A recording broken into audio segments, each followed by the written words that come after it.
desde San José, Costa Rica. Esto es Noticias Repretel, edición meridiana.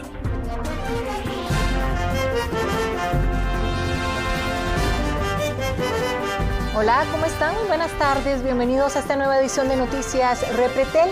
Vamos de inmediato con las noticias.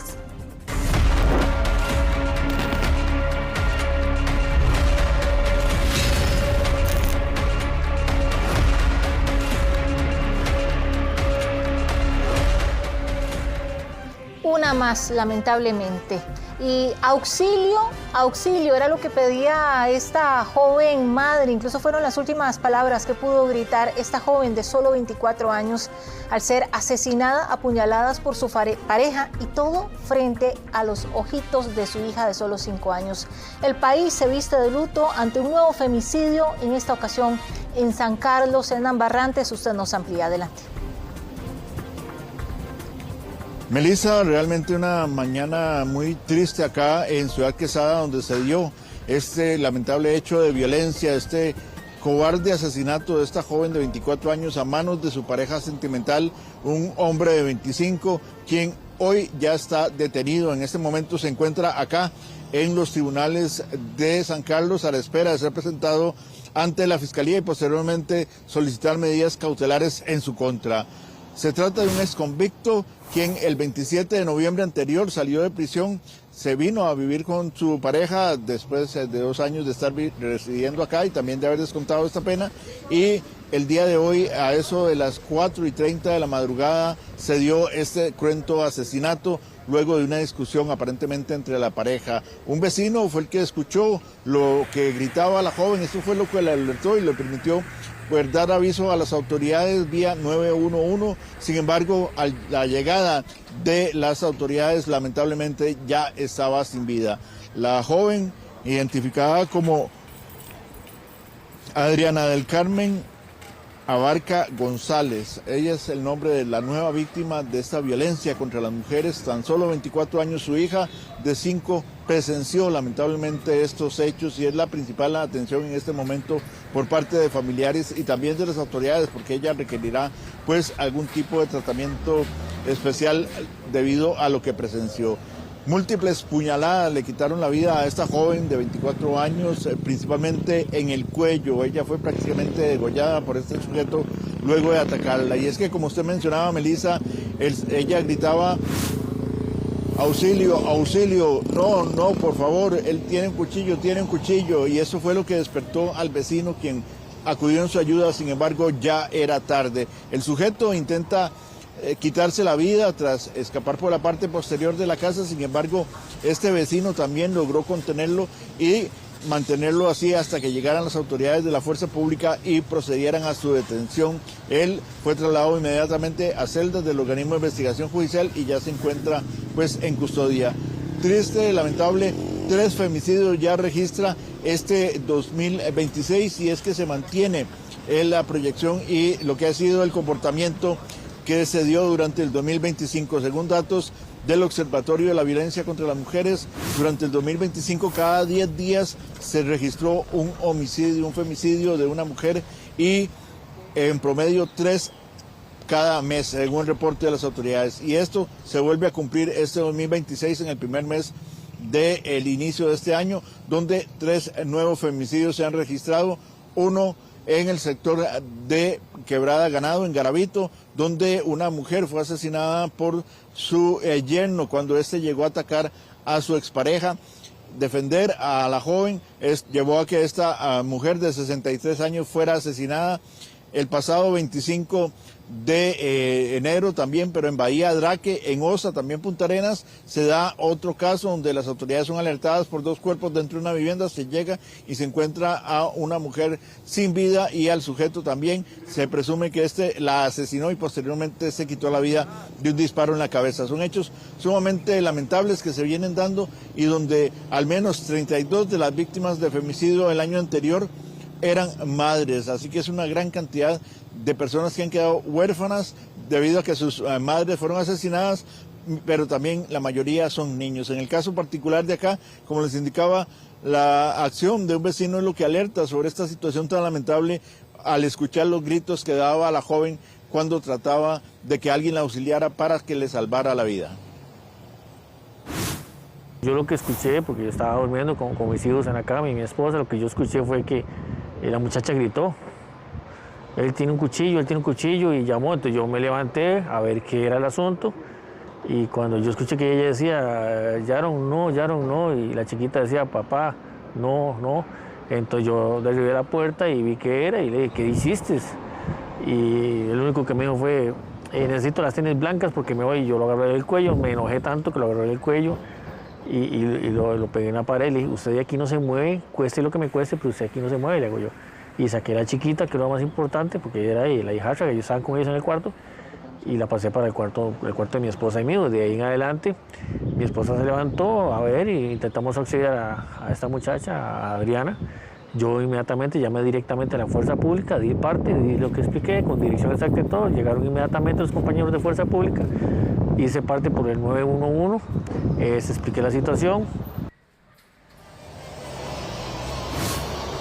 Datos muy lamentables que emite el Observatorio de la Violencia contra las Mujeres detallan lo que fue el 2025 en números en materia de femicidios. Estamos hablando de que este año ya son 3 y el año anterior finalizó con 36 femicidios registrados. Lamentablemente, las provincias de Alajuela, también San José y Punta Arenas son las que encabezan con mayor cantidad de casos, según el reporte de las autoridades. Importante, la víctima más joven del año pasado en temas de femicidio fue una niña de 4 años y la de mayor edad, una adulta mayor de 63. Y es importante mencionar que el 88% de las víctimas son costarricenses y madres de familia, así que es un tema realmente lamentable. Las autoridades acudieron y se han pronunciado sobre esta situación, han confirmado lo que es el tema de que este sujeto era un exconvicto, tenía poco tiempo de haber salido de prisión, el que acaba con la vida de Adriana del Carmen Abarca González. Él es de apellido Marín García y tiene 25 años de edad y descontó penas por venta de drogas. Al llegar al sitio, Fuerza Pública logra evidenciar que dentro de una de las habitaciones hay una mujer tumbada, ensangrentada, y que minutos después Cruz Roja confirma que está fallecida. Inmediatamente hay un despliegue policial en la zona y se logra detener a su pareja sentimental, quien estaba cerca del sitio.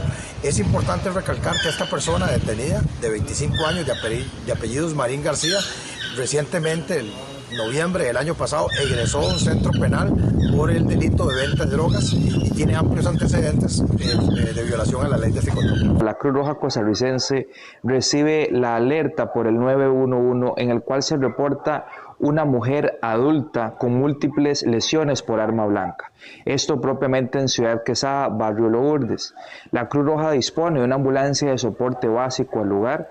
Una vez estando en sitio, lamentamos informar que es una mujer de unos 24 años sin signos vitales. El PANI, por parte del Departamento de Atención Inmediata de la región Brunca, interviene en la situación de femicidio. Hace lo que es la reubicación de las personas menores de edad, se les da lo que es la contención emocional y se reubica con un recurso familiar. Se hace posteriormente el traslado de la situación a la oficina local para que se inicie y continúe el proceso especial de protección en sede administrativa.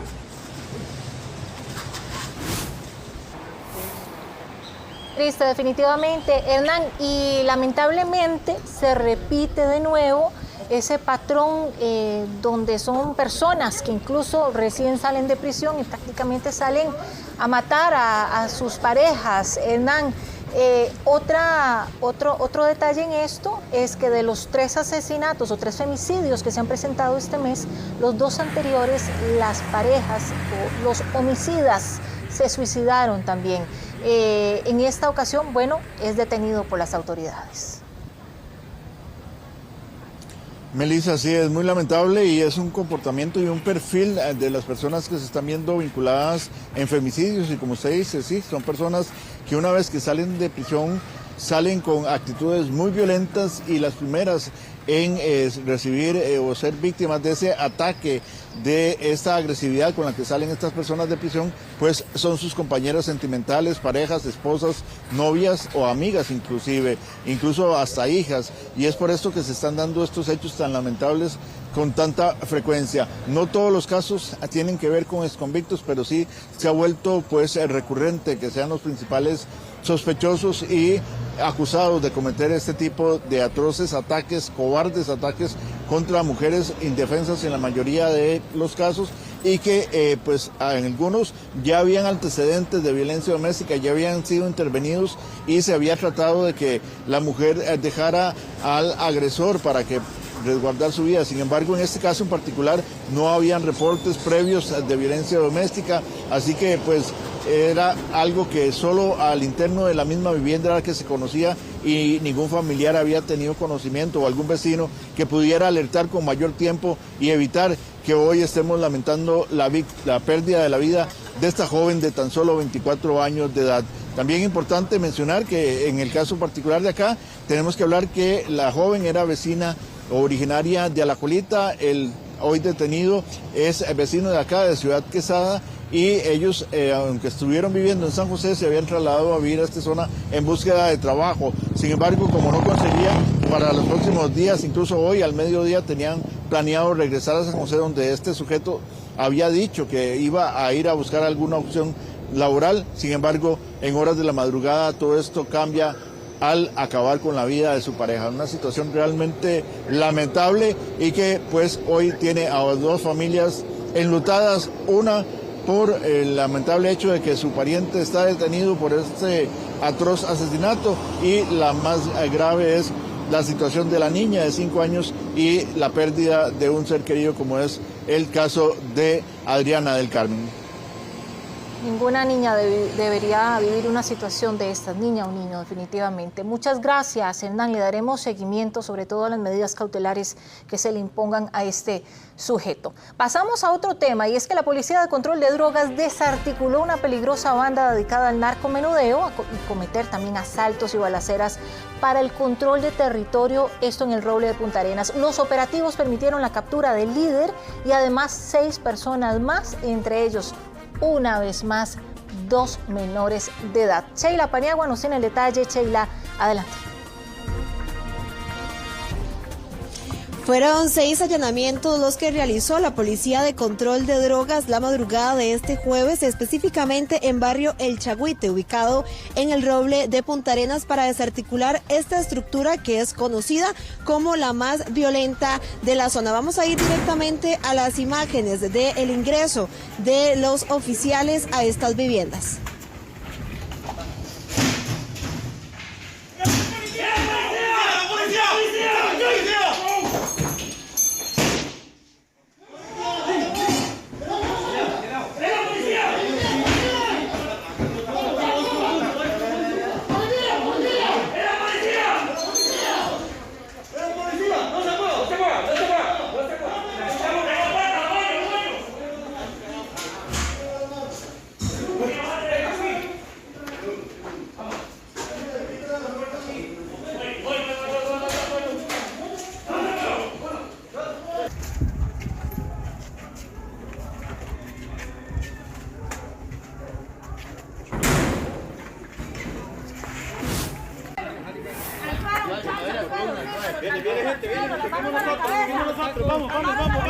Vamos, seguimos nosotros.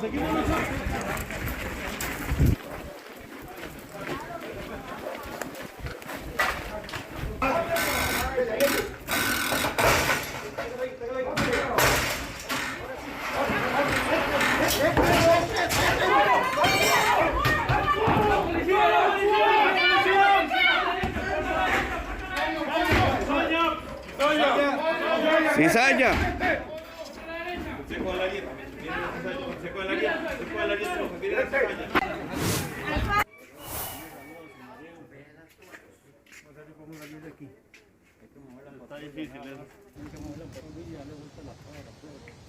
Se trata de una estructura que no solo se dedica al narcomenudeo, sino también a cometer robos, asaltos, a intimidar a los vecinos de la zona. Según la Policía de Control de Drogas, esta investigación inició hace aproximadamente un año cuando ingresaron denuncias anónimas sobre la operación de esta estructura en barrio El Chagüite, en el Roble de Punta Arenas. Una estructura también que es conocida por reclutar menores de edad. Ya veían ustedes que 2 de ellos fueron detenidos. La Policía de Control de Drogas realizó varios decomisos, como fueron drogas tipo marihuana, crack, cocaína, que ya estaban listas para ser distribuidas, así como romanas, de las cuales utilizaban para poder pesar esta droga. También decomisaron armas de fuego. ¿Y por qué les digo que se trata de una estructura violenta? Bueno, según las autoridades, ellos utilizaban el método de intimidación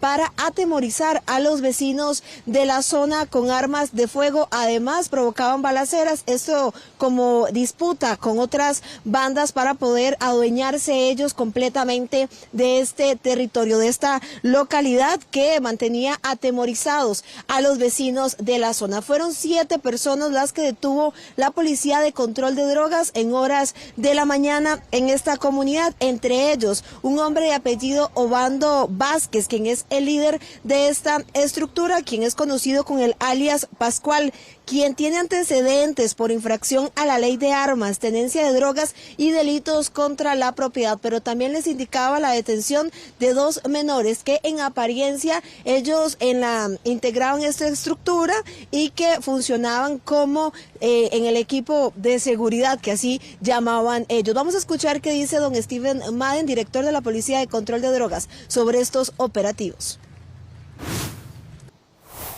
Esta es una estructura criminal que está operando con suma violencia en el lugar. Además del delito de venta de drogas, están ocasionando amenazas a la comunidad, prácticamente la población que habita en estas zonas. Además de esto, los tienen atemorizados y están cometiendo otro tipo de delitos como robos y asaltos. Dentro de los integrantes de esta organización de narcotráfico, como una característica importante, 3 personas menor integran esta agrupación, y no solamente en el tema de la violencia que se está generando para defender el territorio con otras bandas rivales, sino que también a nivel interno están siendo afectados. Una de las personas menores de edad de 17 años recientemente, el 22 de enero, recibió por parte de otros de los miembros de esta organización un disparo en una de sus piernas. Son varios puntos los que tienen identificados las autoridades en el Cantón Central de Punta Arenas que tienen estructuras locales que se dedican al narcomenudeo, pero vemos también esta forma de operar. Ya no solamente se dedican a una sola cosa, a vender drogas, sino también a intimidar, a cometer asaltos, y esto, bueno, por supuesto que genera temor en la población, así como también se han dado en otras partes del país las balaceras producto de estas disputas. Vamos a escuchar y ver qué dicen expertos con respecto a la forma de operar de las estructuras. Además, recordemos que las autoridades ya han advertido que están utilizando a los menores de edad para cometer hechos delictivos. Estructuras criminales que ya no se dedican únicamente al narcomenudeo, sino que diversifican sus actividades hacia asaltos, balaceras y acciones violentas con el objetivo de controlar territorio y generar miedo en la comunidad. Desde el análisis de la conducta criminal, esto responde a una lógica clara de expansión, intimidación y supervivencia de las bandas, donde además se vuelve estratégico involucrar a menores de edad, tanto por su vulnerabilidad legal como por su facilidad de captación. Punta Arenas, al ser una zona costera, históricamente ha presentado condiciones complejas en términos de tráfico de drogas, circulación de armas, sicariato, homicidio, situación que se ha intensificado de forma muy marcada en los últimos años. Operativos que realizó la Policía de Control de Drogas esta madrugada en el Roble de Punta Arenas y contaron incluso con la ayuda de la Unidad Especial de Intervención, así como también la Dirección de Inteligencia y Análisis Criminal y la Fuerza Pública. Los detenidos, la mayoría de ellos con antecedentes penales, fueron remitidos a la Fiscalía y posteriormente deberán enfrentar una audiencia de medidas cautelares. Sheila, muchísimas gracias. Y ojo con esto, porque si usted creía que en su vehículo usted estaba seguro, parece que no. Nada más falta un semáforo en rojo o detenerse en una presa para poder ser víctima de la delincuencia. Aumentan los robos, sobre todo en los accesos a la circunvalación. El caso más reciente quedó grabado y Eric Meléndez nos tiene todo el detalle. Eric, adelante. Melissa, muy buenas tardes. En una cámara de seguridad de uno de los vehículos vamos a ver este video, estas imágenes donde queda grabado este delincuente que aprovecha. Hay varios puntos a mencionar. Número 1, la presa en uno de estos accesos que vienen de Ruta 1, Autopista General Cañas, cerca del Monumento del Agua y que ingresa hacia Circunvalación. La oscuridad y la presa, factores que facilitaron el robo de un celular mientras ese conductor estaba esperando poder avanzar. Usted ve las imágenes, él incluso brinca lo que es la barrera divisoria y en ese momento, cuando el conductor está desprevenido, roba y sale corriendo ese teléfono celular. Han sido múltiples los robos, según ha indicado el organismo de investigación judicial en las últimas semanas, y están prestando atención. Incluso, Melissa, yo me voy a mover para mostrarles a ustedes un poco cómo es que se desarrolla este robo. Esta carretera donde nosotros estamos, y también otro de los factores que se suma, es el que viene de Los Hatillos hacia la Ruta 1. En la barrera divisoria, que es donde se comete este robo, es el punto que viene de la Autopista General Cañas y que por lo general es bastante recurrido por muchos de los conductores. En ese momento, cuando se da ese robo, aparte de la oscuridad, que es muy típico, acá no hay luz y que hay mucha vegetación, es lo que han estado aprovechando muchos de estos delincuentes y que ahora mantiene al OIJ, Fuerza Pública, trabajando en conjunto para evitar este tipo de atracos y que no son nuevos. No solo en este punto, sino también en el sector de Los Hatillos. Nada más que en este punto de Los Hatillos es donde incluso están aprovechando de los delincuentes los trabajos que se realizan en carretera. Esta es la barrera divisoria que ayer este delincuente se brinca fácilmente, sustrae el teléfono celular y sale corriendo nuevamente. Eso sí, aprovecha la vegetación. Pese a que ha sido cortada en los últimos días, hay otra parte que queda montaña abajo, que es donde estas personas se esconden. Incluso hemos podido ver también como en otros sectores de habitantes de calle también se ocultan en estos puntos que ahora también las autoridades han estado prestando atención. Zonas muy solitarias que son aprovechadas por los mismos delincuentes y que ahora también la Policía Municipal está prestando mucha atención. Vamos a escuchar a continuación a Michael Soto, director interino del OIJ, referente a esta situación y estos robos que van en aumento en los últimos meses. Básicamente tiene que ver por la cantidad de tránsito que hay en este sector de la capital, justamente por los trabajos que se están haciendo en circunvalación, situación que aprovechan los delincuentes para acercarse a los vehículos, quebrarles las ventanas para sustraerles celulares o paquetes, etcétera. Básicamente nuestra recomendación es que cuando le toque transitar por este lugar, trate de no utilizar el teléfono, de llevarlo guardado, no llevar paquetes a la vista y estar siempre atentos, alertas. La mayor parte de la incidencia ocurre entre las 6 de la tarde y las 9 de la noche y es el momento donde debemos estar más atentos, pero en cualquier momento del día puede ocurrir.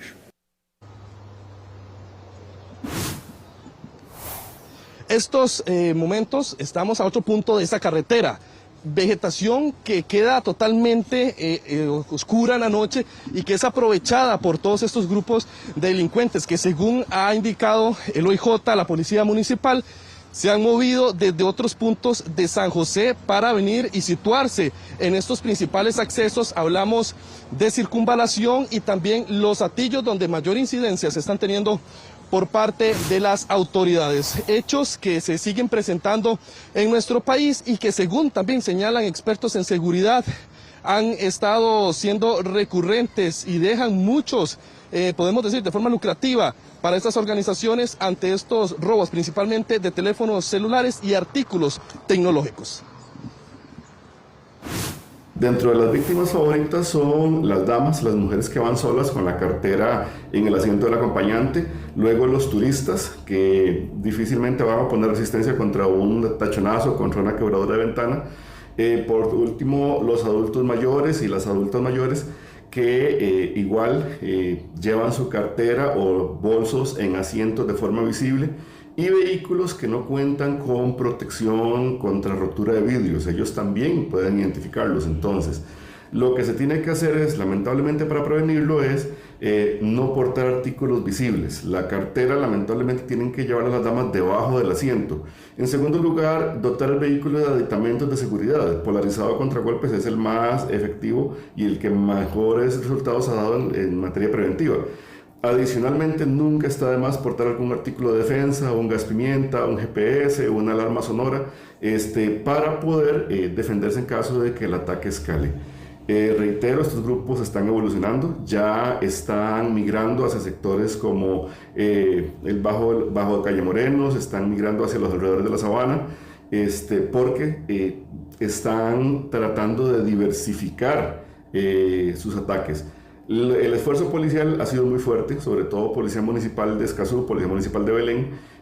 Sin embargo, la Policía Municipal de San José está siendo superada, ya que concentra su esfuerzo en el GAM, en el centro de San José, y este tipo de malhechores perpetran sus atentados en los alrededores de la carretera de circunvalación, aprovechando, reitero, las horas pico. Eric, ¿qué sentimiento de impotencia cuando uno ve esto? Me imagino que en casa lo tienen también, sobre todo, bueno, esto es muy cerca del canal, acá en La Uruca. Eric, yo creo que usted también ha transitado por acá algunas horas. Yo particularmente por ahí tengo tiempo de no pasar porque ya me habían advertido de esto y lamentablemente cuando uno viene de la General Cañas y dobla ahí no siempre ve que hay presa. Y ya cuando está, ya no tiene para dónde agarrar y no le queda más que casi que estacionarse para la salida a circunvalación, porque sí, se hace mucha congestión.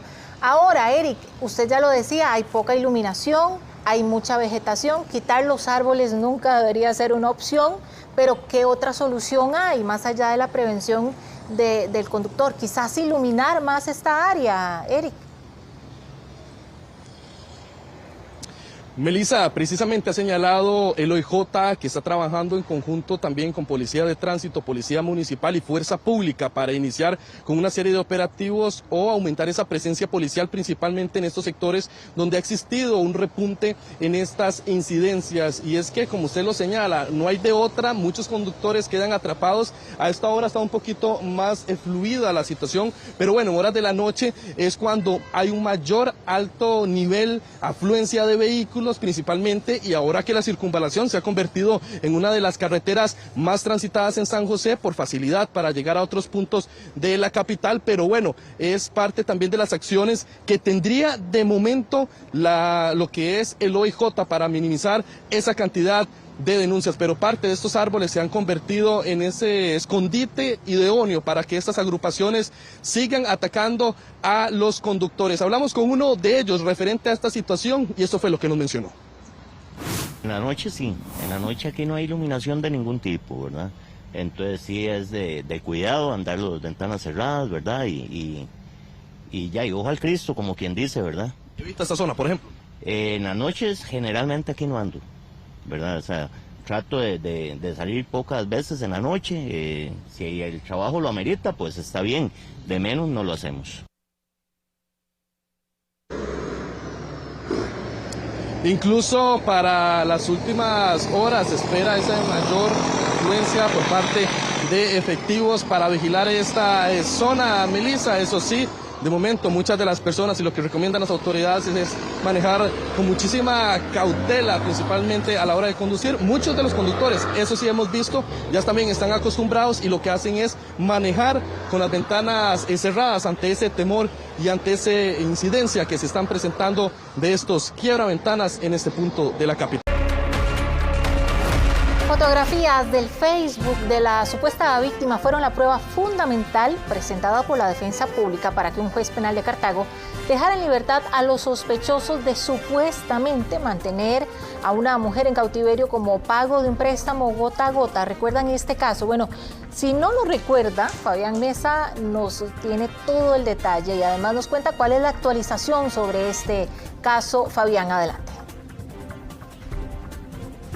Melissa, recordemos que esto se dio el 5 de enero anterior, cuando el OIJ en conjunto con la Fiscalía realizaron una serie de allanamientos, sobre todo en Tibás y en Goicoechea, específicamente en Purral, para desarticular lo que la investigación reveló, que se trataba de una banda supuestamente de personas que hacían cobros de préstamos gota a gota y que, según lo que la Fiscalía sostenía, una de las personas que habría obtenido un préstamo bajo esta modalidad habría dado a su propia hija como parte del pago para reducir la deuda millonaria que mantenía con la banda. El mismo día que se da la detención se llega a una audiencia de medidas cautelares y el juez deja en libertad a todos los sospechosos. Sin embargo, trascendió y Noticias Repretel tuvo acceso incluso a algunas de estas fotografías que la defensa pública lo que investigó con la astucia que caracteriza a esta defensa de nuestro país es precisamente el Facebook de la supuesta víctima que habrían dado como pago, y en las fotografías del perfil de la mujer, que ya tenía para este momento 19 años, lo que se evidencia es que las fotografías mostraban que ella se encontraba con los supuestos secuestradores o las personas que la tenían retenida según la investigación. Y vamos a ver una de esas fotografías. Se la voy a pedir a mis compañeros en este momento para que se pueda apreciar incluso lo que se publica en el perfil de Facebook. Aparece la supuesta víctima con una de las sospechosas. Eso fue lo que encontró la defensa pública. Le aportó al juez una gran cantidad de esos pantallazos, y en este que les vamos a mostrar, ahí se puede leer muy bien. Con ella entendí que la palabra amistad entre mujeres sí existe, sin envidia ni falsedad, sobre todo con lealtad, y que llega cuando menos te lo espera, y termina con el emoticón de un corazón. Precisamente eso fue lo fundamental en este caso, para que el juez penal tomara la decisión de liberar a todos los sospechosos, porque el perfil de Facebook de la supuesta víctima en este caso lo que evidenciaba era una relación muy cordial de amistad, de fraternidad entre los sospechosos y ella. Recordemos también que estas personas las estaban acusando por una serie de delitos. Supuestamente tenían a esta menor, o en ese momento menor, como esclava laboral. Incluso eso se llegó a determinar. Hablamos con un experto para que nos explicara bien en este tipo de audiencias de medidas cautelares qué se le puede presentar al juez y si esos pantallazos de las redes sociales pueden ser tomados como evidencia. Él lo que nos indica es que en este tipo de casos la Fiscalía debió de investigar más. No solamente lo hizo la Fiscalía, sino este caso, en contrapunto, la defensa pública, que fue la que encontró este tipo de evidencia, se la presenta al juez penal en la audiencia de medidas cautelares, y lo que indica el juez penal es que la probabilidad que estuvieran ante un delito, como acusó la Fiscalía y también como realizó los allanamientos la Policía Judicial, era sumamente parte baja. Incluso el experto se atrevería a decir que estamos en un caso en el cual prácticamente podría caerse todas las acusaciones que estén haciendo contra este grupo supuestamente delictivo. Veamos la declaración y la explicación que nos hace el experto. Que es importante indicar que justamente el imputado ejerciendo su derecho de defensa aporta en este caso una prueba que efectivamente viene a traerse abajo ese grado de probabilidad de que el delito efectivamente se estaba cometiendo. Me parece que acá hay hasta cierto punto una negligencia por parte del ente investigador, en este caso el Ministerio Público, ya que él mismo tuvo que haber generado una investigación, más que todo en redes sociales, de efectivamente poder corroborar en la red social, de este caso de la víctima, y ver con quién se relacionaba, qué fotos eran las que subía, porque si efectivamente esta víctima se encontraba en una condición, ¿verdad?, de secuestro como tal, evidentemente posiblemente ni subía nada en sus redes sociales, y si subía, con qué persona lo estaba haciendo. Me parece que en este caso la defensa del imputado fue de una manera muy objetiva, muy astuta, en justamente poder aportar este tipo de elementos probatorios, porque efectivamente se trajo abajo ese grado de probabilidad, y me parece que el ente fiscal debería de analizar realmente la causa, porque podría más bien estar solicitando un sobreseimiento definitivo y archivar la causa como tal. Fabián, dos preguntas. Por un lado, el peso que tienen las redes sociales. A veces pensamos que es una simple publicación, algo de entretenimiento, y puede ser contundentes incluso para bien o para mal a nivel judicial como prueba. Y por otro lado, Fabián, quería preguntarle, en este mismo caso también se investigaba el caso de la retención de otro joven y que a partir de ahí supuestamente se desarrolló todo esto. ¿Eso sí seguiría encaminado o tampoco? Bueno, algo muy importante también, conversando con el experto fuera de micrófonos, él nos indicaba que la identidad prácticamente digital de las personas es tomada en cuenta no solamente para un juicio penal, para aportar fotografías como prueba, para aportar videos como prueba, sino también, por ejemplo, a la hora de que vayan a reclutar a alguien para un puesto laboral. Ya es parte de la identidad de la persona, lo que también comparten redes sociales, e incluso las personas en situaciones laborales tienen que tener cierto comportamiento en redes sociales, porque hasta pueden ser amonestadas por alguna publicación que realicen. En este caso fue fundamental. La crítica que hace el experto es porque la Fiscalía no hizo esa investigación tal y cual lo hizo la defensa pública, porque él indica, bueno, se hubiese podido incluso hasta ahorrar recursos del allanamiento, de la investigación, al corroborar las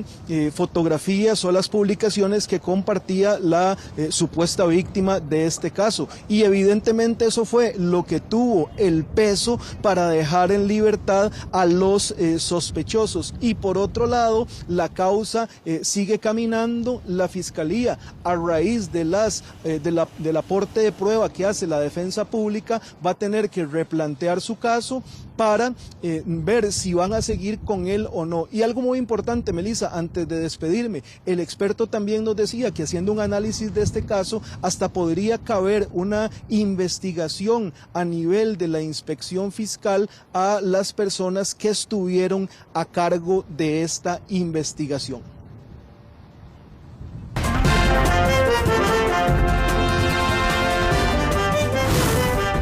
12:39 minutos, 3 días de vigilancia y una empresa de seguridad que ocultaban 312 kilos de cocaína en su edificio culminó con un allanamiento este miércoles. El proceso para determinar el origen de la droga y quiénes estaban a cargo es lo que continúa ahora.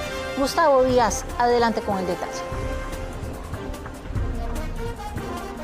Después de las vigilancias, lo importante era primero incautar la gran cantidad de droga que estaba en este edificio que se ubica a mi espalda. Mientras vamos observando las imágenes que ayer captó Noticias Repretel con ese allanamiento importante, me permito comentarles que ya para esta mañana el OIJ logró contabilizar el total de droga de cocaína que decomisaron de este lugar y cuya operatividad finalizó a eso de las 9 de la noche. Y todavía quedaron vigilando algún poco más de tiempo el edificio. Además de las 312 paquetes, unidades de cocaína que lograron decomisar acá. También se incautaron 6 armas de fuego, y es que el edificio como tal era el que estaba rentado o en donde fungía también una empresa de seguridad, la cual por supuesto que Noticias Repretel ha intentado contactar para conocer qué es lo que ocurrió con respecto a esto. Se sospecha y se cree que esto era un punto de almacenaje, y eso es lo que dice el propio director interino del OIJ, don Michael Soto, que estuvo ayer justamente en este lugar. Estamos observando imágenes de lo que corresponde directamente a el traslado de esta droga. En estas imágenes se puede notar que por supuesto la vigilancia estricta por parte del Servicio Especial de Respuesta Táctica era fundamental para poder realizar el traslado de esta droga. Y ahora, ¿qué es lo que acontece? Muy bien, después de que se logra llevar esto a un punto seguro, lo que se va a determinar es a cuál de los cárteles pertenecía esta cocaína, hacia dónde iba dirigida, aunque ya ha trascendido preliminarmente que iba hacia los Estados Unidos, pero quiénes son directamente los encargados de esa red que estaba utilizando la zona precisamente como almacenaje para esta droga y para esta situación. Vamos a ver a continuación una nota que hemos preparado y que resume también criterios judiciales a raíz de lo que esto acontece y conlleva después del decomiso importante que se dio aquí en barrio Los Ángeles, en San José. Todo llegó mediante una información confidencial al OIJ. En este edificio, en barrio Los Ángeles, ocultaban más de 300 kilos de droga. Cocaína que estaba siendo almacenada para enviarse fuera del país. El allanamiento lo solicitó la Fiscalía Adjunta de Narcotráfico, luego de una investigación que presentaron agentes judiciales con drones que captaron a sospechosos manipulando una gran cantidad de paquetes. Incluso se mantuvo en custodia el lugar hasta que este miércoles dieron la orden para allanarlo. Había una cantidad importante de droga almacenada, realizamos algún tipo de actividad policial como vigilancias y demás, procedimos a solicitar la orden de allanamiento y efectivamente estamos localizando una cantidad importante de cocaína. Estamos tratando de establecer si esto pertenece a alguna estructura criminal de acá de la zona de San José o de algún otro lugar del país. Lo cierto es que nos da la impresión de que es de un lugar de almacenaje para distribución, y bueno, estaremos tratando de establecer los vínculos con los demás grupos criminales. De momento es importante decir que no tenemos ninguna persona detenida, pero trabajaremos para tratar de identificar a quién pertenecía a este cargamento. El lugar que se allanó es donde opera una empresa de seguridad que ofrece servicios de custodia empresarial, seguridad personal y hasta investigaciones. Pero al final era donde almacenaban gran cantidad de droga. Bueno, él les dio la indicación de que no, que se mantuvieran al margen. Entiendo. Bueno, vinimos a conocer un poco la posición de la empresa después del allanamiento. Sin embargo, por lo que nos dice el encargado, se van a mantener sin dar ningún tipo de detalles a raíz del trabajo que hizo el OIJ. Como parte de la estructura, se trata de puntos de almacenaje temporales. Así lo explica un exinvestigador del OIJ y abogado penalista. Eso representa que se contraten personas en Costa Rica para que almacenen grandes cantidades de cocaína y necesitan sí o sí tener bodegajes importantes, almacenamientos bien preparados y bien escondidos durante días e incluso semanas, mientras se hace ese transbordo y esa logística ilegal que tienen que preparar. Esta logística es precisamente la que se lleva a cabo en Costa Rica, incluso permitiendo que la moneda de cambio sea la misma cocaína que se le paga a quienes almacenan acá, y esa cocaína que es moneda de cambio es la misma que se convierte después en el tráfico local. Este es el momento en donde trasladan la droga a un lugar seguro y bajo el resguardo del Servicio Especial de Respuesta Táctica.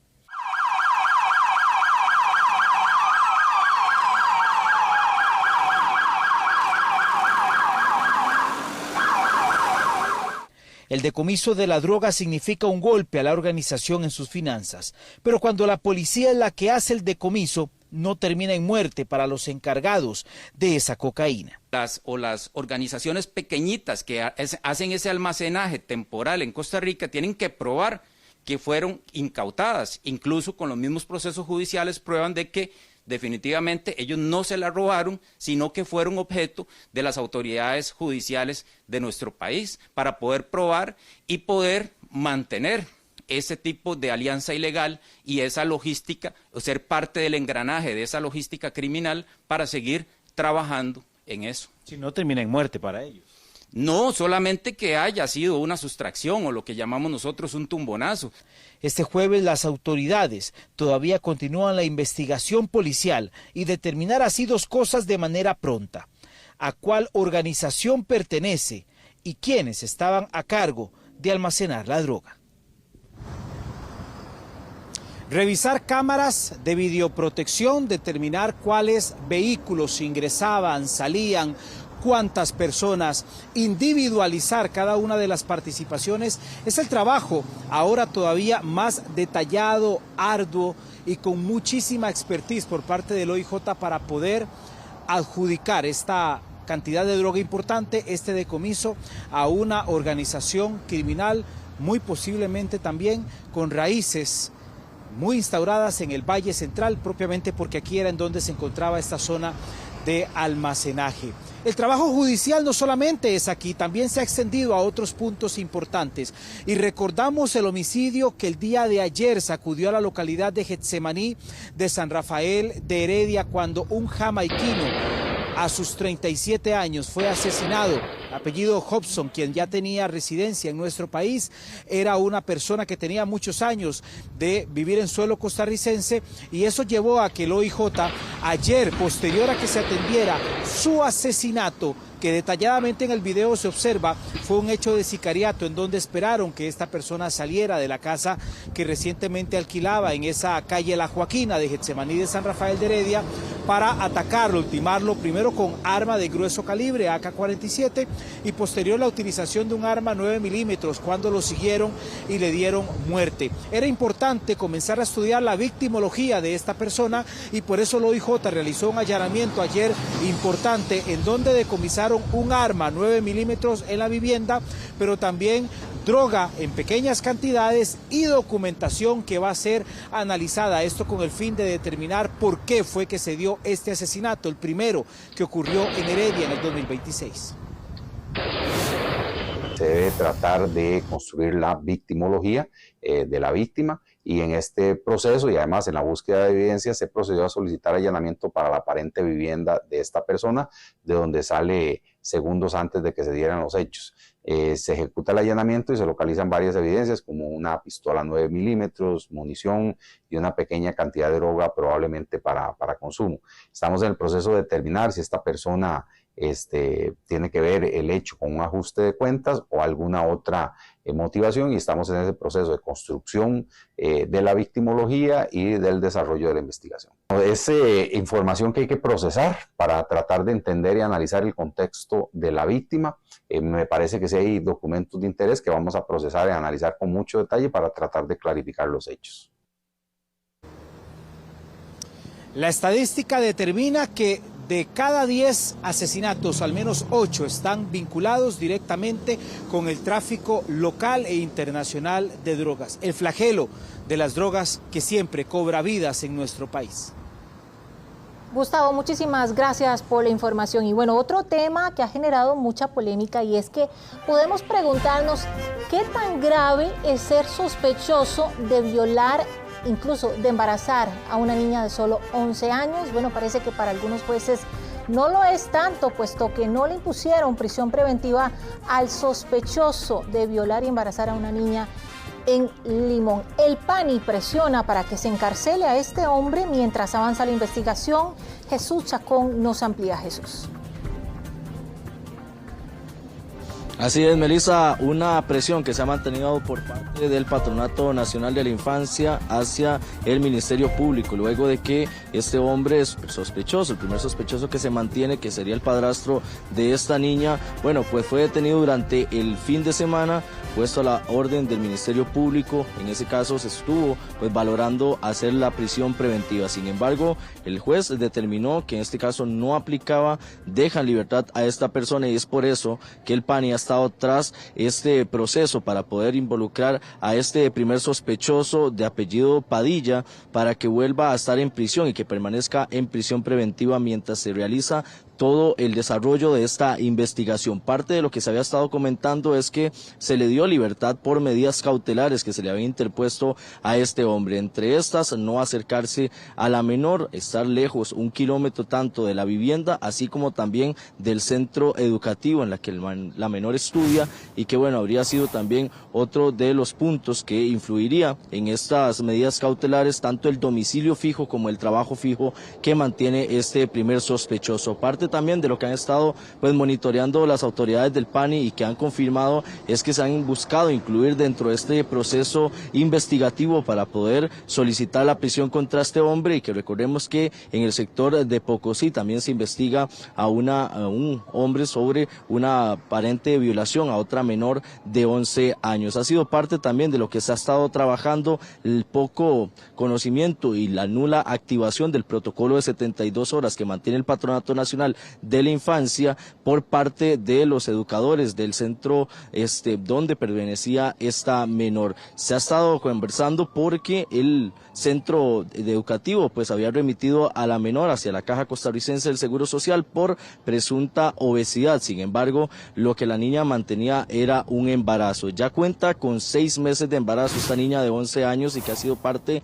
también de lo que mantuvo las investigaciones. Fue internada en el hospital de Guapiles, donde se mantiene con los diferentes procesos tanto del embarazo así como también psicológicos que deberá pues enfrentar esta menor. Parte de lo que se ha conversado en muchas ocasiones es el por qué se dan este tipo de medidas cautelares, aunque hayan varios elementos que podrían hacer sospechar que esa persona que se había detenido estuviese involucrada. Sin embargo, los expertos en materia legal señalan que hay factores y que también esto lo determina por un proceso investigativo el juez a la hora de que se hace la audiencia y que también se hace la investigación a este hombre que habría sido detenido durante el fin de semana.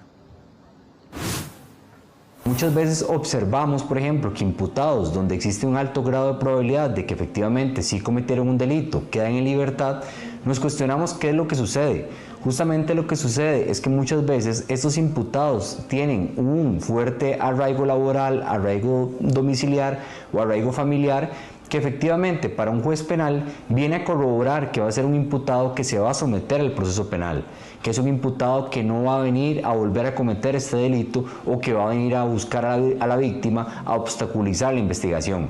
Justamente es el juez penal al que le corresponde generar este análisis y ver si por medio del artículo 244 del Código Procesal Penal establece otro tipo de medida cautelar distinta a la prisión preventiva.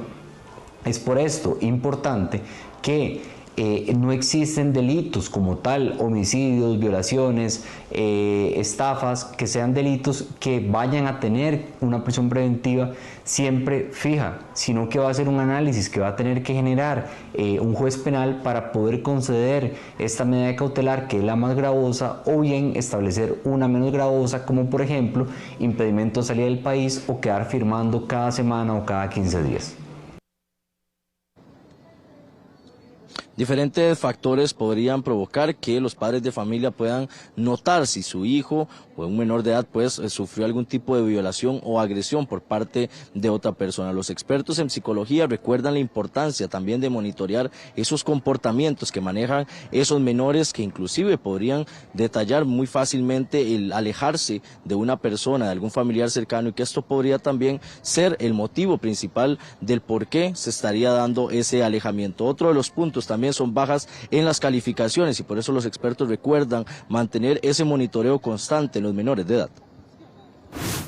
Cuando nos encontramos ante escenarios en donde la persona menor de edad pueda verse un poco retraída, pensativa, que no interactúe con sus compañeros como normalmente lo hace, que le veamos distraída en algunos momentos o que notemos que está dispersa de alguna manera, creo que es una señal de alerta indispensable. También las calificaciones, ¿no? El rendimiento escolar también es importante. En estos casos que hemos visto ahora, de pronto chocamos con las vacaciones y demás, pero también es importante el discurso del niño. Discursos que antes no decía, discursos que quizá puedan ser un poco más elevados para la edad de la persona menor de edad. También es importante considerar en todo esto las relaciones que tienen con los familiares dentro del hogar, ¿verdad? Qué tan cerca está de mamá, qué tan cerca está de papá, qué tan cerca está de los hermanos de otros familiares, qué tanto también yo paso internada en el cuarto, ¿verdad? Qué tanto más bien busco salir de casa, si quiero o no quiero quedarme con una persona a solas. Eso también es sumamente importante, tener la conciencia de que cuando un niño, niña o adolescente nos está diciendo algo, quizá no tomarlo tan a la ligera, ¿no?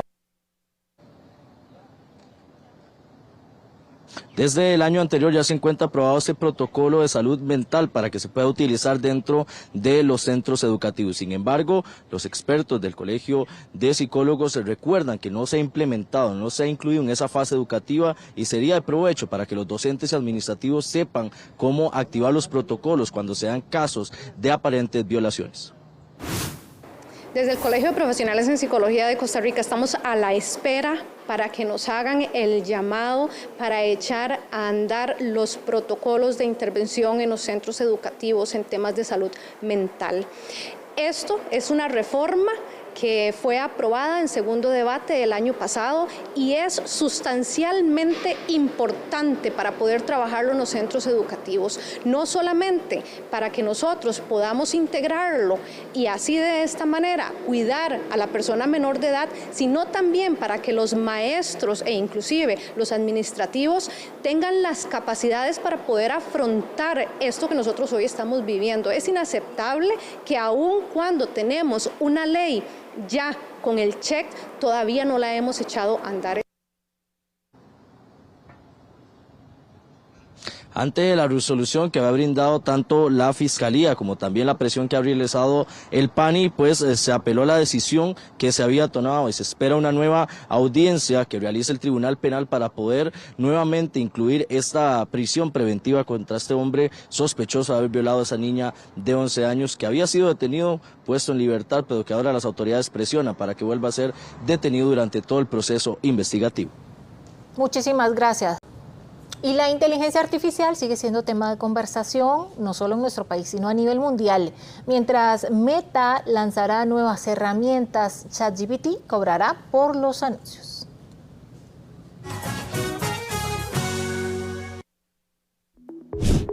Meta anunció que el 2026 será un año clave para la inteligencia artificial.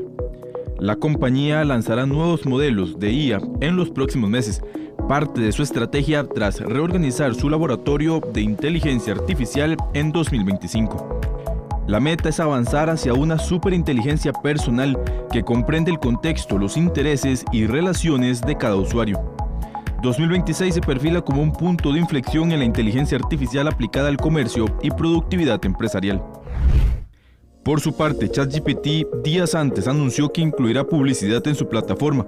La información más reciente indica que, según informes, los precios para los anunciantes podrían situarse alrededor de $60 por cada 1000 impresiones, es decir, cerca de 30.000 colones, casi el triple de lo que habitualmente se cobra en plataformas como Meta, aunque inicialmente solo se ofrecerán métricas básicas como visualizaciones y clics.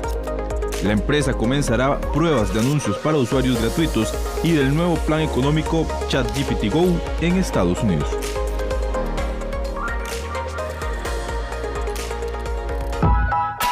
Regreso a clases, hábitos que hacen la diferencia. Presentado por Ziploc, Family Guard y Off.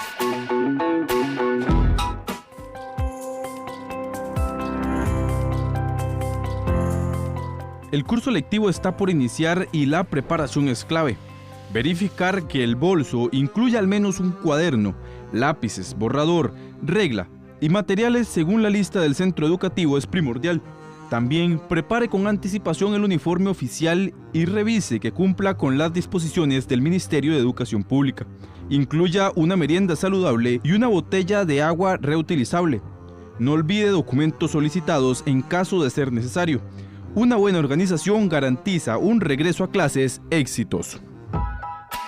Regreso a clases, hábitos que hacen la diferencia. Presentado por Ziploc, Family Guard y Off.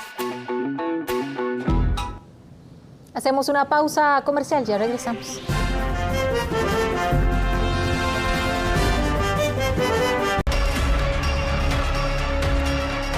El perfil de los femicidas, de los casos que se han presentado este año, se caracteriza por ser ex convictos recién salidos de prisión. En 2 de los casos registrados este año son precisamente una muestra de eso. El más reciente, este jueves en San Carlos, Hernán Barrantes, usted nos informa.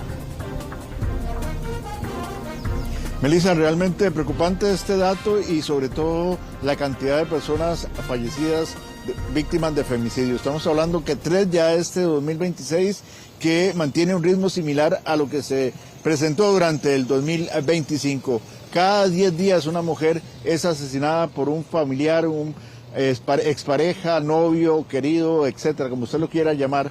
Están siendo víctimas las mujeres de esta violencia y lamentablemente el caso más reciente acá en Ciudad Quesada, en San Carlos. Ella es la más reciente víctima de la violencia intrafamiliar. Su nombre, Adriana del Carmen Abarca González, de 24 años, una joven madre de una niña de 5 años. El sospechoso, su pareja sentimental, un exconvicto de 25 años y de apellidos Marín García, de 25 años. Intentó quitarse la vida en la parte trasera de la casa, pero no lo logró y fue detenido. En apariencia, en primer instante, no vi en qué momento él salió por la parte de atrás. Entonces, en el momento que él salió por la parte de atrás, asumimos que él se iba a salir por el lado del lote baldío que ahora los semáforos de SEDECO, esos lados. Se le informó a los compañeros de Fuerza Pública que él se escapó. El cobarde ataque ocurrió en calle Rodríguez, barrio Lourdes de Ciudad Quesada. Fue minutos antes de las 5 de la madrugada de este jueves, cuando las autoridades recibieron el llamado de auxilio. Sin embargo, ya era poco lo que se podía hacer. Yo lo que escuché, porque yo estaba durmiendo con mis hijos en la cama y mi esposa, lo que yo escuché fue que la muchacha gritó: él tiene un cuchillo, y llamó. Entonces yo me levanté a ver qué era el asunto, y cuando yo escuché que ella decía Yaron no, y la chiquita decía papá, no, entonces yo derribé la puerta y vi qué era y le dije: ¿qué hiciste? La Cruz Roja dispone de una ambulancia de soporte básico al lugar. Una vez estando en sitio, lamentamos informar que es una mujer de unos 24 años sin signos vitales. Con este caso son 3 los femicidios registrados en el país. De ellos, 2 tienen la particularidad de que los autores son exconvictos recién salidos de prisión. El primer caso ocurrió el 11 de enero en Quebrada Ganado, Garavito. El segundo, el 25 de enero en Bahía Draque de Osa. El exconvicto se quitó la vida tras cometer el femicidio. Y este jueves, 29, en Ciudad Quesada.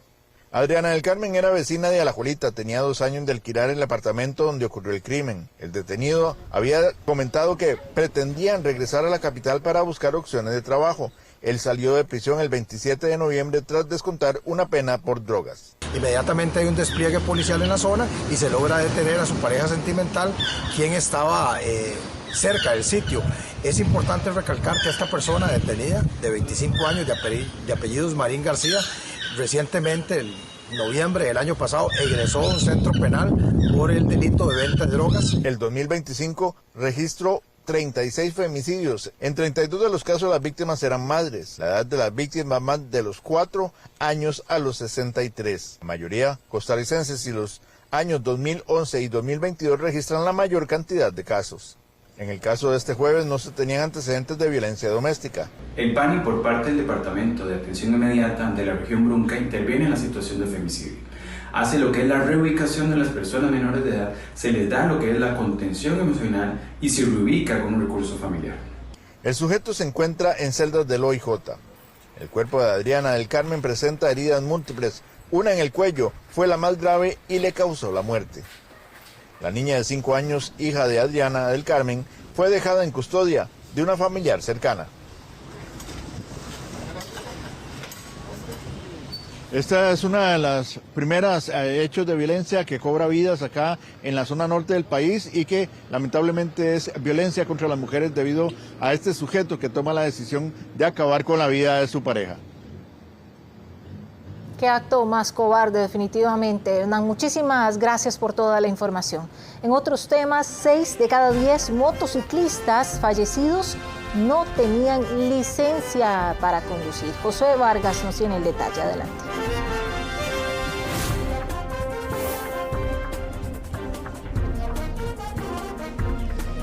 Y es que no solo los motociclistas engrosan la lista de quienes pierden la vida en carretera, sino que además la mayoría de ellos que fallecieron en sitio ni siquiera contaban con permiso para conducir. Según la Policía de Tránsito, esto evidencia una combinación muy peligrosa. Falta de experiencia, educación vial, combinado con maniobras peligrosas e imprudencias como las que vamos a ver a continuación, que en muchos casos terminan con accidentes de tránsito fatales. De hecho, 286 motociclistas fallecieron en 2025 y de estos, 167 no tenían licencia. Se brincan altos,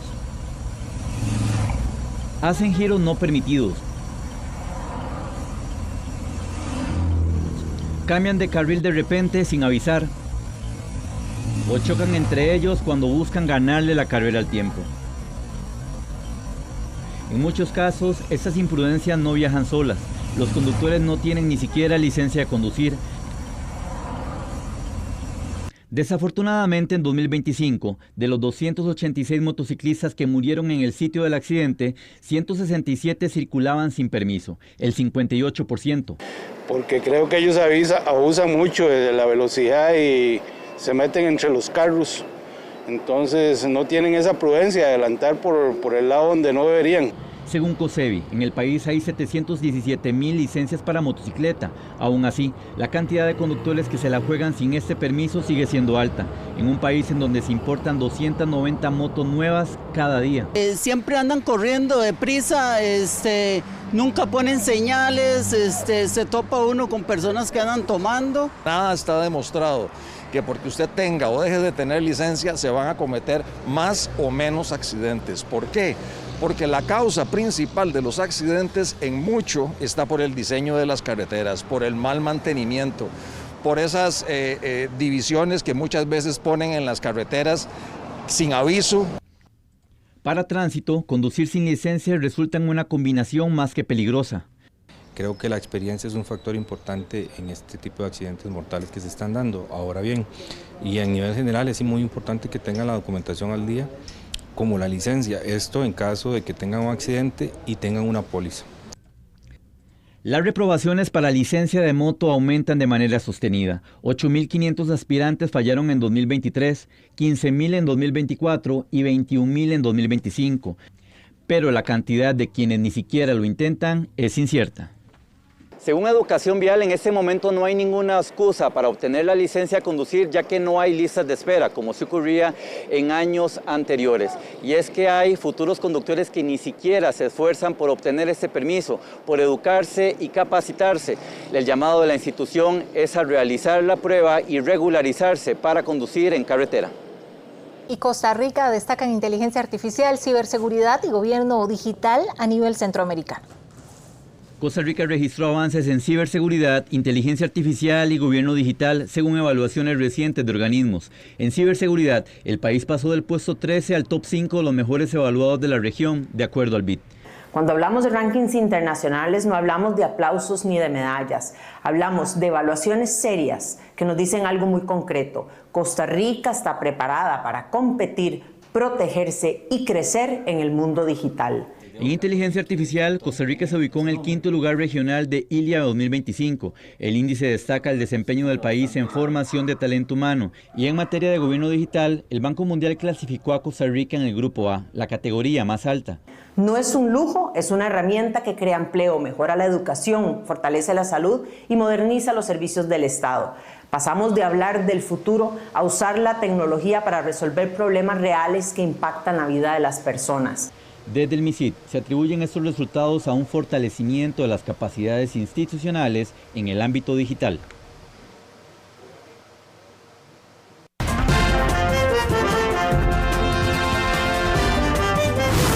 Con 14 minutos y el gobierno frena un decreto por revisión que busca delimitar las funciones de los médicos generales. Tracy Morales nos amplía y nos dice de qué trata esto. Tracy, adelante. Bueno, efectivamente es un decreto que en este momento se mantiene en pausa. Lo que se ha dicho en las últimas horas por parte del gobierno es que va a entrar en un proceso de revisión, pero recordemos que en este momento hay todo un debate por definir cuáles son esas funciones que debe hacer un médico general. Veamos. En Costa Rica, cualquier médico puede hacer una cirugía estética y recientemente se han presentado casos de supuestas muertes por cirugías estéticas hechas por médicos generales. Por eso, desde el año pasado se viene trabajando en un perfil para ordenar y delimitar el ejercicio profesional de los médicos generales. Pero este reglamento entrará en revisión, según el gobierno, pese a que ya se cumplió, según el Colegio de Médicos, el plazo para que se publique en el Diario Oficial La Gaceta.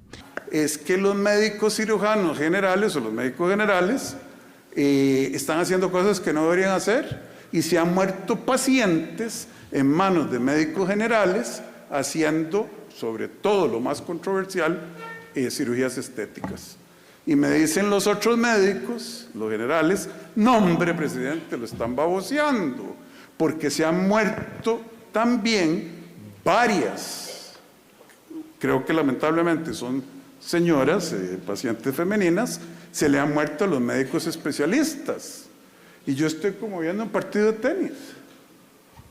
Que esto es una barbaridad, que esto es lo necesario, que esto es una barbaridad, que esto es lo necesario. Entonces ya dije, suave un toque, no me quiero jalar una torta. Recordemos que se investigan al menos 3 muertes relacionadas con cirugías estéticas y aumenta la preocupación de diferentes sectores. Desde un tiempo para acá se viene trabajando en todos los perfiles, entre el de esos, el de médico y cirujano. El de médico y cirujano entendemos que ya después de muchísimo tiempo ya está firmado porque el Colegio de Médicos lo avala mediante asamblea y el señor presidente de la República y la ministra de Salud ya lo firmaron. El tener un perfil definido es clave, según el Colegio de Médicos y Cirujanos, para brindar seguridad a los pacientes e instituciones de salud. Como lo vimos en la información, este decreto entonces entrará en revisión. Así las cosas, vamos a estar dándole seguimiento a este tema. Muchísimas gracias, Tracy. Y este jueves se habilitaron 4 de los 6 carriles sobre el nuevo túnel que se construye en Atillo 5 y 6. Laura Solórzano nos tiene el detalle. Laura. Sí, correcto, la apertura fue hoy tempranito y bueno, vamos a enseñarles cómo quedó. Aquí nos encontramos Atillo 6, también incluso pegadito Atillo 5 y es aquí, exactamente, ¿se acuerdan? Esto, lo que están haciendo aquí es como un túnel y voy a hacer la comparación como para que ustedes tengan una idea que es como la galera, el que está en Curridabat, así es como va a quedar. Precisamente habilitaron estos 4 carriles de un total de 6 carriles porque recordemos que también las marginales de los lados también las tienen que trabajar y esas estarían pues cerrando durante estos días para que ya empiecen a trabajar sobre ellas. Entonces queda súper bien lo que sería esta habilitación porque los vehículos que vienen, tanto por ejemplo de San Pedro hacia el Monumento al Agua o al revés, pues ya no tienen que pasar sobre las marginales que incluso tenían semáforo. Los vecinos están contentos y esperan pues que la obra termine pronto. Según el CONAVI estaría para el segundo trimestre de este 2026. Veamos esta nota que resume un poco este proyecto.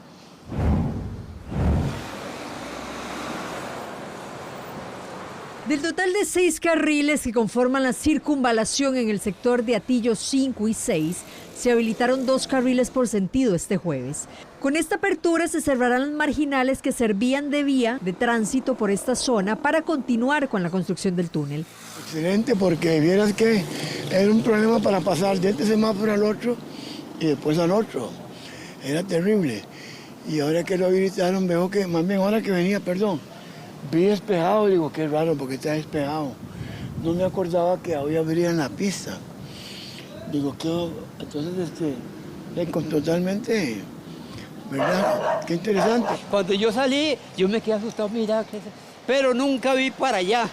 En eso salió Don Guido de aquí. Mayo, vio, no ve, ya todos los carros, y ya yo me despabilé. Claro, pues, y ahora voy para a que me vean la pierna, porque aquí está el carrito mío y tenía que meterlo aquí en la acera para poder irme para allá. Y ya. ¿Cómo va el proyecto? ¿Bien? No, magnífico. Gracias a Dios, es una buena noticia. Esto nos da paz a los vecinos de aquí que sufrimos montones, porque primero cuando la cerraron, cuando abrieron aquí, ni nos avisaron. Un día nada más abrimos la puerta y ya esto era una pista. Los tráileres encima de aquí, bueno, cuando se chocaba, un pequeñito choque, era una presa interminable y la acera se convertía en pista de motos. Además, siguen las labores para la colocación de tubería pluvial. Los peatones podrán seguir utilizando el paso provisional por la parte del túnel que ya se construyó. A este mes de enero, las autoridades estiman que el proyecto alcanza un 51% de avance general, lo que permite prever que el túnel estará funcional para el segundo trimestre de este 2026. El Consejo invierte en este intercambio 4.270 millones de colones. El nuevo túnel contará con mejoras en aceras, pasos peatonales, así como todo el manejo de aguas pluviales y una mejora en la iluminación. Bueno, ¿qué queda ahora? Habilitar un paso peatonal, que está por el momento es provisional. También la construcción de las marginales, que son las calles que están a los lados, en ambos sentidos. Y por supuesto ya que finalicen con la construcción del túnel para que los vehículos transiten de una mejor manera. Laura, muchísimas gracias por la información y desde este jueves y hasta el día de las votaciones regirá la veda electoral, tanto para publicidad de los partidos políticos, así como las publicaciones de nuevas encuestas. Rodrigo Guevara nos tiene más detalles. Adelante. Son pocos los días que nos separan de las elecciones nacionales y también, pues además de la veda, el Tribunal Supremo de Elecciones sigue preparando los últimos detalles de cara a este proceso que se va a realizar el domingo. Como ustedes observan acá, los funcionarios del edificio electoral están trabajando para colocar la rampa donde van a ingresar las diferentes tulas que vengan de las diferentes juntas receptoras de voto que se van a estar utilizando desde las 6 de la mañana hasta las 6 de la tarde de este domingo. Y mientras ustedes ven este movimiento que se instala a uno de los costados del edificio del Tribunal Supremo de Elecciones, los dejamos con la información que habla sobre esta veda electoral que rige a partir de este día.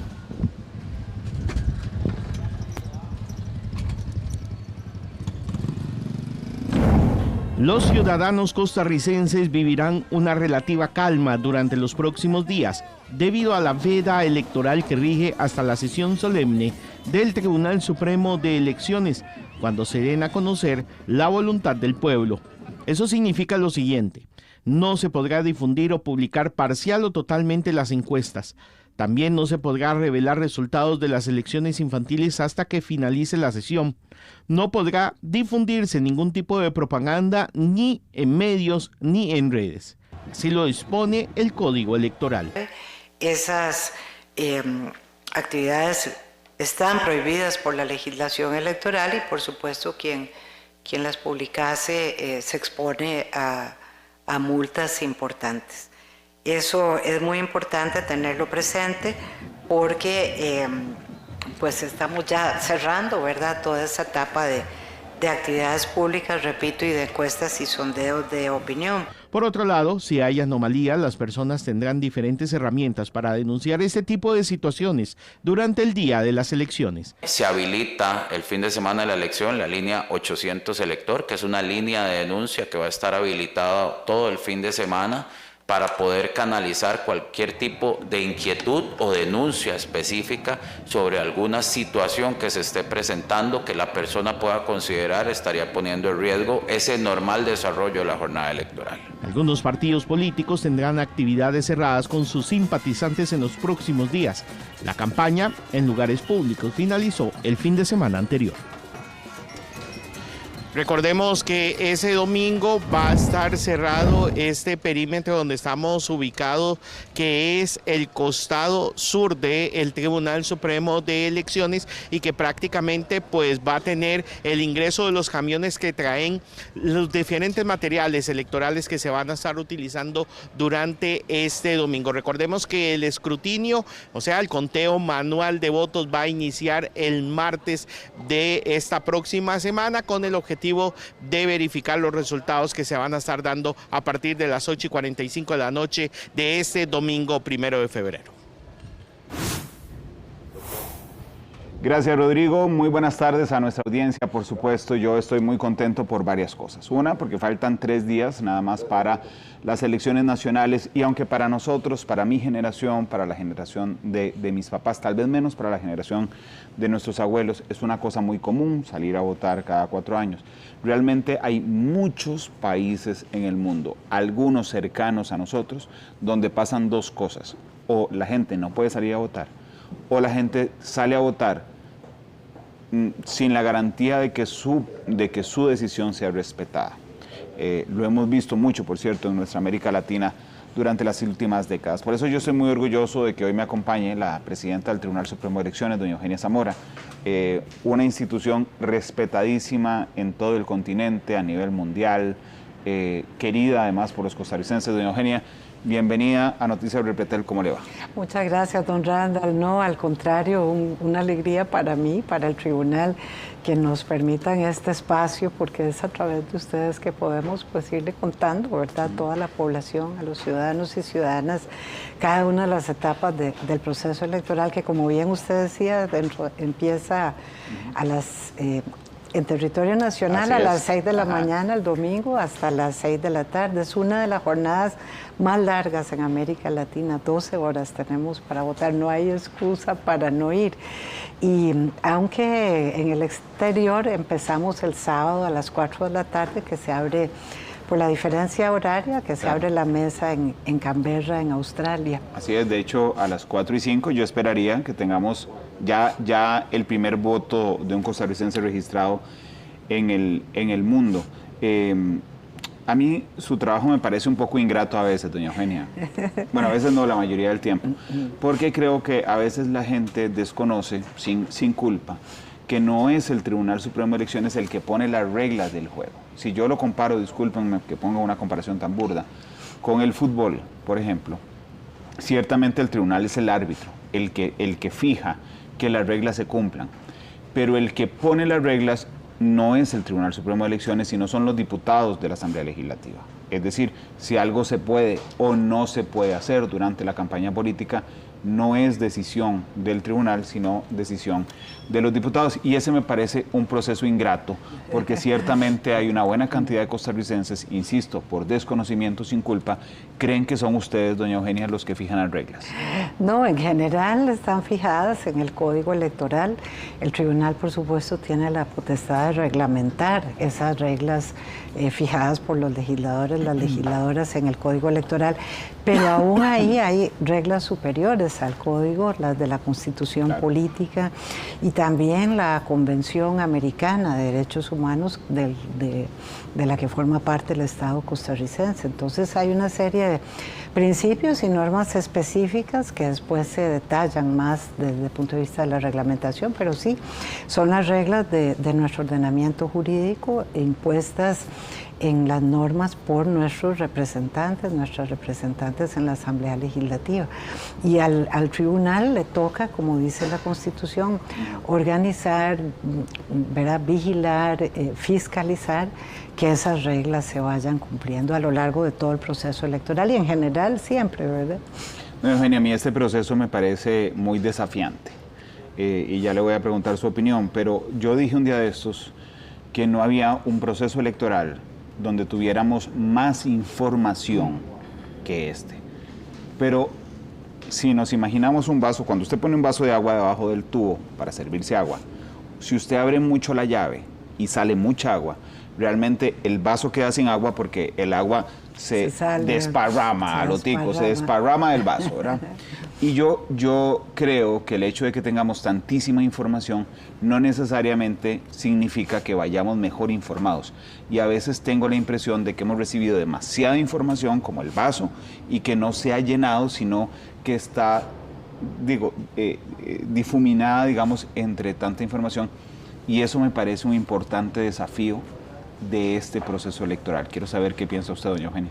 No, por un lado vivimos en la sociedad de la información, ¿verdad? Y es bien como usted apunta, don Randall, es algo que no pasaba en las generaciones anteriores o todavía en estas, en años atrás, ¿verdad? Con todo pienso que la gente joven maneja mejor que los que ya somos un poquito mayores esa cantidad de información, ha aprendido casi desde que nació en las redes sociales, en los medios de comunicación, digamos, más tradicionales, cómo discernir y ir diferenciando esa información. Yo creo que lo importante allí es que nos concentremos en aquella información que sea, en este caso, la fundamental para poder nosotros, como dice el programa del tribunal, del IFED, de nuestro Instituto de Formación y Estudios en Democracia, para poder ejercer un voto informado. Hay muchos estudios de cientistas sociales en todo el mundo acerca de cuáles son las razones por las que una persona va a votar. Unas son de tipo afectivo, otras son de tipo racional, otras tienen que ver con los momentos y los intereses político-partidarios legítimos de cada persona, de manera tal que no es que haya como un manual, ¿verdad?, de cómo ir a votar. Pero creo que por encima de las motivaciones de cada persona, es nuestra obligación como ciudadanos, como ciudadanas, frente a todo ese montón de información que usted señala, buscar alguna información mínima, básica, ¿verdad? Uno, saber en qué consiste la elección. En este caso es para elegir presidente y vicepresidentes y los 57 diputados y diputadas. Otra es cuántos son esos candidatos y esas candidatas. En el caso nacional, las fórmulas presidenciales. En el caso provincial, quiénes son los partidos y los candidatos de la provincia donde uno vota. Tercero, conocerlos, conocer, digamos, sus propuestas, sus programas de gobierno, y todo eso se puede ver en la página web del tribunal. También los medios, ustedes han hecho un esfuerzo enorme por dar a conocer a los diputados, a las diputadas candidatas, a los candidatos a la presidencia, a las candidatas, y también los propios partidos políticos, ¿verdad? Yo creo que esa es una información fundamental para efectos de... y tampoco se trata de que encontremos la propuesta al 100% perfecta, ¿verdad? Sino que, bueno, cuál es aquella, porque la Constitución costarricense dice que el voto es una obligación, es un deber cívico ciudadano. Si bien nuestro ordenamiento electoral no contempla una sanción para el que no vota. Entonces, la buena noticia de eso es pues que los ticos vamos a votar siempre por voluntad propia. Y ese voto implica el ejercicio de la ciudadanía, el conjunto de derechos políticos es la ciudadanía, es lo que nos distingue como habitantes y ciudadanos de una república, a tener derecho a elegir nuestro gobierno, en este caso nacional y legislativo. Entonces, ver cuáles son las propuestas, cuáles son los candidatos, las candidatas, y cuál de esas propuestas pienso yo que puede ser la mejor, ya sea por lo que yo creo que son los problemas del país, y cuáles son esas propuestas que yo creo que abordan mejor esos problemas. Doña Eugenia, todo va muy rápido hoy, ¿verdad? O sea, todo avanza de manera muy rápida. Nuestro código electoral, el que rige estas elecciones, es del 2009. Es correcto, sí, señor. Tengo la impresión, quiero preguntarle la suya, por supuesto, de que ha quedado desfasado ese código, como tantas cosas quedan desfasadas hoy muy rápidamente. ¿Sienten ustedes que no son los que hacen el código electoral? ¿Que el código electoral del 2009 ha quedado desfasado ante las realidades que vivimos hoy? Sí, no. Costa Rica ha tenido 3 códigos, propiamente codificaciones electorales, la de 1946, si no me equivoco, llamada el Código Soto-Harrison, porque don Fernando Soto-Harrison tuvo una participación muy activa en su redacción, colaborando con el entonces Congreso de la República, hoy Asamblea Legislativa. Luego tuvimos el Código de 1952, que nos rigió hasta el 2009, como usted señala, don Randall, y aunque tuvo muchas reformas a lo largo de todas esas décadas. Y luego un proyecto nuevo de código. Hay que tener en cuenta que ese proyecto, que se aprueba en 2009, se discutió durante casi 9 años, lo conocieron 3 asambleas legislativas diferentes. Es un código que planteó una reforma electoral, no planteó una reforma político-electoral, ¿verdad? Porque la reforma política toca sobre todo el diseño constitucional, no el legal. Y ese código tuvo, digamos, un gran avance en derechos humanos. Por ejemplo, es el que finalmente aprobó el voto de los costarricenses en el extranjero. Por otra parte, también fue el que permitió el establecimiento de la paridad, el principio de paridad y de alternancia en cuanto a las mujeres.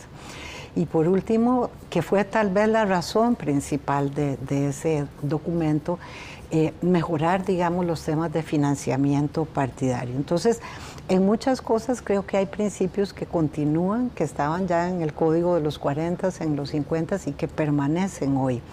Un ejemplo es nuestro padrón electoral, el acta de apertura, el acta de cierre, el documento que se entrega a todos los partidos. Vea que hubo recientemente países en donde la gente no tenía acceso a las actas de votación.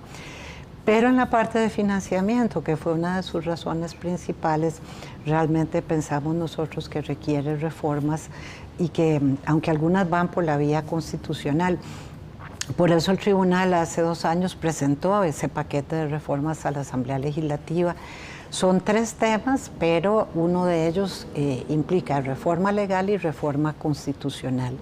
La parte legal va caminando en la Comisión Legislativa, no así la constitucional, que no ha sido tocada. Entonces, ese código que se establece para mejorar el sistema de financiamiento partidario, sobre todo el de la contribución estatal, el financiamiento público, lo cierto es que a lo largo de los años ha demostrado una dificultad grande de acceso al dinero del Estado para los partidos políticos. Entonces, eso significa también pues, que los partidos se ven obligados a buscar dineros en otras vías que no siempre son tal vez las mejores, ¿verdad? La contribución estatal pretende ayudar al partido para que no dependa de financiamiento privado. Entonces, en ese sentido, pues sí, hemos planteado un paquete de reformas y están a consideración de la Asamblea Legislativa en este momento. Porque acordémonos que el Código Electoral le da al tribunal el rol de asesor técnico de la Asamblea Legislativa siempre que ellos así lo estimen pertinente. Doña Eugenia, también uno de los desafíos que me parece que tiene este proceso electoral es que yo no recuerdo de los 6, por ejemplo, que ya he cubierto como periodista, no recuerdo un proceso donde el tribunal como institución y los magistrados en lo individual reciban más ataques que el que han recibido en esta elección. O sea, es decir, se les ha cuestionado, por supuesto, el salario de los magistrados, se les ha cuestionado sus trabajos anteriores, una supuesta cercanía con el expresidente Arias, se ha cuestionado, por ejemplo, el manejo como tribunal de las respuestas que le dan a Liberación Nacional sobre sus asambleas. Es un desafío para usted, quisiera explicarle algo al país, porque nunca han estado tan cuestionados, insisto, por lo menos en los últimos 25 años, como hoy, doña Eugenia. Ese es un fenómeno que no se da solamente en Costa Rica, ¿verdad? Simplemente como ejemplo les señalo la elección de Brasil, donde yo tuve el honor de integrar la misión de observación electoral. Probablemente uno de los conflictos más grandes que hubo en ese momento entre el Poder Ejecutivo y el Poder Electoral brasileño. También el caso de México, ¿verdad?, que fue muy complejo. Sin embargo, el tribunal, y nosotros también en Costa Rica hemos tenido ocasiones de conflicto importantes. La elección de 1966, por ejemplo, que fue muy cuestionada, la misma del 48, que desembocó lamentablemente en una guerra civil. Luego tuvimos 2006, el propio referéndum, de manera que, pues lamento señalar que no es la primera vez que eso sucede. Pero creo que es la de mayor intensidad, por lo menos de las últimas 2 décadas. Es probable, sí, pero el tribunal tiene a su haber, este año ya son 76 años, ¿verdad?, en donde ha demostrado a lo largo de estos 7 décadas, casi 8 dentro de poco, que el proceso electoral es un proceso blindado, es un proceso que tiene una serie de seguridades y que ese blindaje y esas seguridades no dependen de los magistrados. Nuestro proceso electoral es organizado por el tribunal, pero es un proceso ciudadano, ciudadanizado. Por ejemplo, en este momento, ya desde hace más de 3, casi 4 semanas, el material electoral fue entregado a las juntas cantonales, que usted recordará por disposición constitucional están integradas por los partidos políticos. Ese es uno de los 4 organismos electorales que establece la Constitución política. Las juntas cantonales ya desde la semana pasada entregaron todo el material a las juntas receptoras de votos. Entonces, el tribunal entrega eso ya casi con un mes de antelación a los ciudadanos y ciudadanas. Claro. Es un proceso, digamos, cuidado por nuestros compatriotas, que avanza, nuestras compatriotas. Entiendo, discúlpeme, con una absoluta normalidad. Así es, así es. Además, vea usted que cuando hay 4 revisiones del material electoral, tanto a la ida como al regreso. A la ida, cuando el tribunal entrega por primera vez el tribunal primero revisa todo el material, cierra la tula, el saco, ¿verdad? Lo marchama y se levanta un acta. Cuando se le entrega a los miembros de las juntas cantonales sucede lo mismo, la junta lo abre, lo revisa, levanta un acta y lo cierra. Cuando la junta cantonal le entrega a la junta receptora de votos, igual, la tiene que abrir, tiene que revisar, levanta un acta y marchama. Y ese mismo proceso, por 4ª vez, tiene que hacerlo la Junta antes de las 6 de la mañana, claro, antes de abrir la mesa. Y es el mismo proceso de vuelta. De vuelta reciben la votación durante todo el día, la Junta Receptora de Votos, en presencia de fiscales partidarios. Cierran la mesa, proceden al conteo. Y vea qué importante lo que les señalaba. El padrón electoral costarricense lleva incluida el acta de apertura en la mañana, pero también se consigna el acta de cierre con el resultado electoral. Esa es una primera barrera. Y esa acta se le entrega allí mismo, se le entregan copias inmediatamente a los fiscales de todos los partidos. Al mismo tiempo se entrega a los funcionarios del tribunal a lo largo de los 2.130 centros de votación, no juntas receptoras, que serán 7.000. Por aquí tengo el dato, 7.154, claro, de las cuales 91 están en el extranjero. Pero los miembros del tribunal, los funcionarios que reciben la certificación de resultados, porque recordemos que de acuerdo al Código Electoral son 2 los documentos que permiten declarar la elección. Por un lado, el acta que levanta la Junta Receptora en presencia de fiscales y miembros partidarios, y por otra parte, el certificado de resultados. Ese certificado le permite al tribunal recibir toda la información para hacer la transmisión provisional de resultados, y aún esa transmisión se le llama provisional no porque el conteo de la Junta sea provisional, sino porque nuestra Constitución exige que haya un escrutinio definitivo a cargo de los magistrados que empieza el martes 3 de febrero, y ese es el que permite luego la declaración definitiva de la elección. Doña Eugenia, me quedan solo 2 minutos para... El tiempo pasa muy rápido en televisión. No, en televisión y ahora en todo, pero sí se va muy rápido. Vea, me quedan 2 minutos para 2 preguntas. En la noche electoral, ¿sí?, ¿a qué hora más o menos tienen previsto que hacer la sesión, darnos el primer corte, y con cuánto volumen de datos están buscando darnos ese primer corte? Eso será a las 8:45 de la noche, porque previo a eso nuestros ingenieros industriales hacen durante meses pruebas para saber por el número de candidaturas y papeletas cuánto van a tardar, claro, las juntas receptoras de votos. 8:45. En el año 22 aproximadamente salimos con un 30% de los resultados, y recordemos que ahí empiezan a comunicarse. Cortes, sí.